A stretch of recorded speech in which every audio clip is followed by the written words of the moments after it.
शायद ये दूरियां हमेशा ऐसे ही रहेंगी। ये फासले शायद कभी कम नहीं हो पाएंगे। तुम्हारे करीब रहना कसम से बहुत अच्छा लगता है मुझे, पर अफसोस हम दोबारा कभी एक नहीं हो पाएंगे। ये फैसला मेरा नहीं तुम्हारा है। मैं तो तुमसे दूर कभी जाना ही नहीं चाहता था।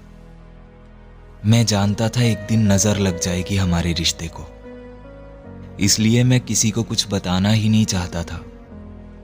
मैं बस डरता था तुम्हें खोने से, और देखो मेरा वो डर आखिर सच हो ही गया। तुम्हें खोने का डर मेरे दिल से कभी गया ही नहीं, और देखो आखिर मैंने तुम्हें खो ही दिया। शायद मुझे मेरे दिल की बात तुम्हें बतानी ही नहीं चाहिए थी। शायद मुझे अपना प्यार एक तरफा ही रखना चाहिए था। बहुत खुश था मैं जब मैंने तुम्हें अपनी फीलिंग्स बताई थी, और अब सोचता हूं वो सब मुझे मेरे दिल में ही रखना चाहिए था। काश मैं तुम्हें बता सकता कि तुम्हारे बिना रहना कितना मुश्किल है, पर अब शायद वो भी मुमकिन नहीं। पर तुम्हारी यादें मेरे दिल में हमेशा जिंदा रहेंगी। ये फासले अब शायद कभी कम नहीं होंगे।